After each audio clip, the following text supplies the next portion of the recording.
उज्जवल classes में आपका स्वागत है।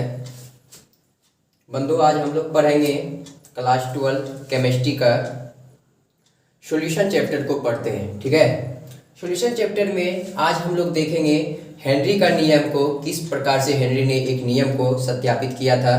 तो आज हम लोग हेनरी के नियम को पढ़ेंगे। तो हेनरी के नियम को पढ़ने से पहले कुछ महत्वपूर्ण टॉपिक्स है, कुछ उसमें हेनरी में जो यूज होता है, ऐसे यूज वाले पॉइंट को हम लोग पहले गौर से देखते हैं। ठीक है ना।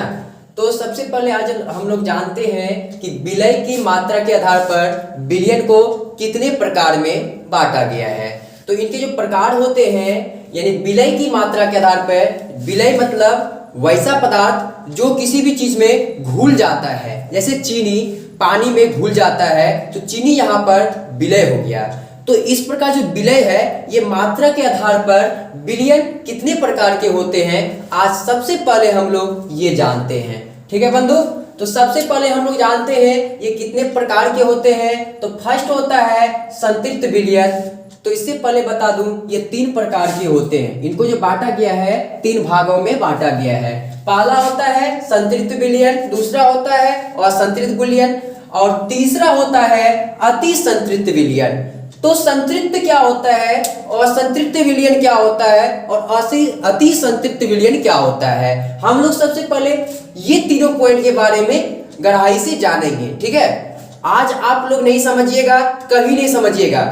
ठीक है, हेनरी का नियम एक बार में दिमाग में घुसेड़ देंगे, बहुत अच्छे तरीके से इनको समझ जाइएगा। तो सबसे पहले इसको अच्छे से हम लोग जानते हैं। ठीक है, तो संतृप्त विलयन किसको कहते हैं? वह विलयन जिसमें एक निश्चित ताप पर, ताप कैसा हो? निश्चित हो, अर्थात निश्चित का मतलब होता है स्थिर ताप हो, निश्चित ताप पर विलय की ओर अधिकतम मात्रा, विलय की ओर कितनी मात्रा हो, विलय की ओर जो रहता है वो अधिकतम मात्रा हो, यानी विलय की ओर अधिकतम मात्रा घुली हो, ऐसे विलयन को हम लोग संतृप्त विलयन के नाम से जानते हैं। ऐसे विलयन को संतृप्त विलयन कहेंगे। ठीक है, जहां पर विलय की ओर अधिकतम मात्रा घुली हो।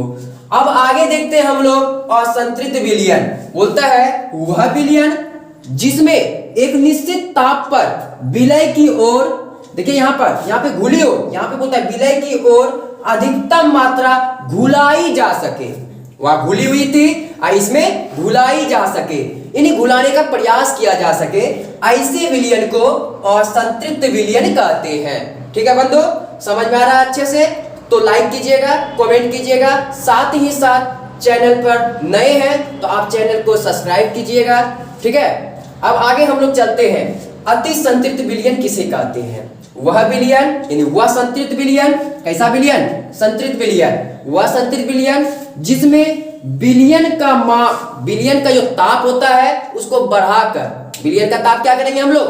बढ़ाकर उसमें विलय की कुछ और मात्रा, विलय की जो होती है ना, कुछ और मात्रा जो घुलने वाली है उसको घुला दी जाती है, ऐसे विलयन को असंतृप्त विलयन कहते हैं। ध्यान से आप लोग इसको देखिएगा, और आप लोग नोट नहीं किए हैं पहले इसको लिख लीजिए, एक बार स्क्रीनशॉट ले लीजिए, नोट कर लीजिए और ध्यान पूर्वक समझिएगा। तो ऐसे विलयन को क्या कहते हैं? अति संतृप्त विलयन कहते हैं। अब इसके बाद हम लोग देखेंगे हेनरी का नियम क्या है, तो उसमें इसका यूज होता है, और एक होता है क्वथनांक, गलनांक, ये सब चीज के बारे में भी आपको समझा दिए थे पिछली क्लास में। तो आप लोग पहले हेनरी के नियम को सही तरीके से समझ लीजिए। अब हेनरी के नियम को देखते हैं हेनरी का नियम।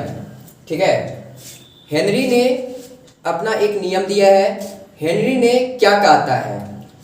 हेनरी कहता है जब स्थिर ताप पर किसी द्रव, स्थिर ताप पर कोई द्रव, स्थिर ताप पर कोई द्रव या किसी द्रव का विलायक में घुले गैस का द्रव्यमान उस पर आरोपित दाब के समानुपाती होता है।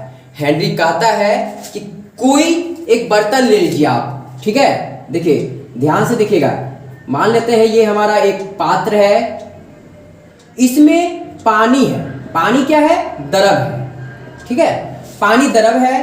अब इस द्रव में, जो द्रव है, इस द्रव में हम लोग किसको घुलाते हैं? ऑक्सीजन को, मान लीजिए O2 को घुलाते हैं। भाई हम अभी जहाँ पे खड़े हैं इसके पूरे वायुमंडल में आसपास में बहुत सारे गैसें हैं, ऑक्सीजन भी है। तो इस प्रकार से जब पानी रहता है, द्रव है, उसके ऊपर पे बहुत सारा ऑक्सीजन है। तो उस ऑक्सीजन को हेनरी कहता है कि उस ऑक्सीजन को हम पानी में डुबाकर उसको घुला दें। तो उसको घुलाने के लिए अत्यंत टेम्परेचर चाहिए, अर्थात जब इसको घुलाएंगे तो इसमें टेम्परेचर चाहिए, यानी दाब चाहिए।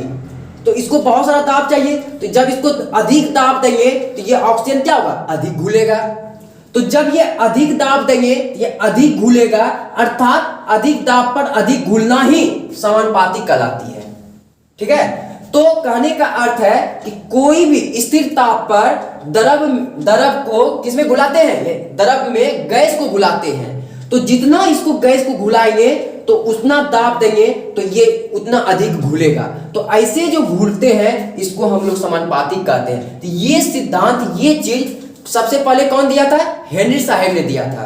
ठीक है, क्लियर समझ में आ रहा होगा।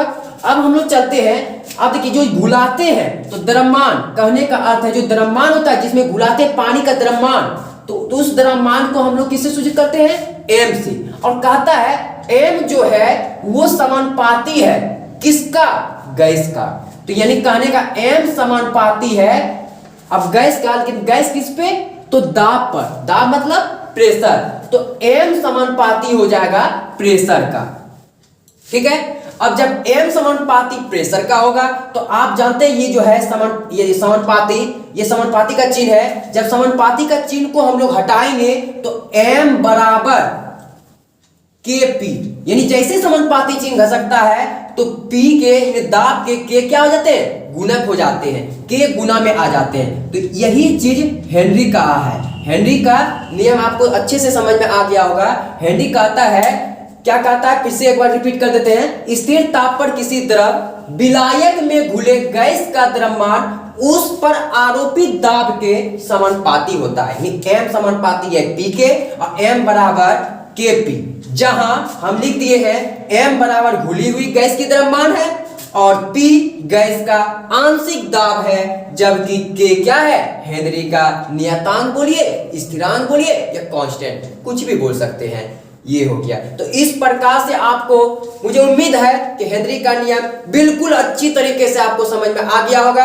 आप इसको एक बार नोट कर लीजिए। ठीक है, ये आपके बोर्ड एग्जाम के लिए क्लास 12 में किसी भी बोर्ड का एग्जाम हो, बार बार क्वेश्चन को रिपीट करते रहता है। इसको आप ध्यान पूर्वक से अच्छी तरह से नोट कर लीजिए। और आपको ये टॉपिक्स अच्छा लगा तो आप कमेंट करके जरूर बताइएगा। साथ ही साथ चैनल पे नए हैं तो चैनल को सब्सक्राइब कीजिएगा और अपने मित्रों के बीच अधिक से अधिक शेयर कीजिएगा।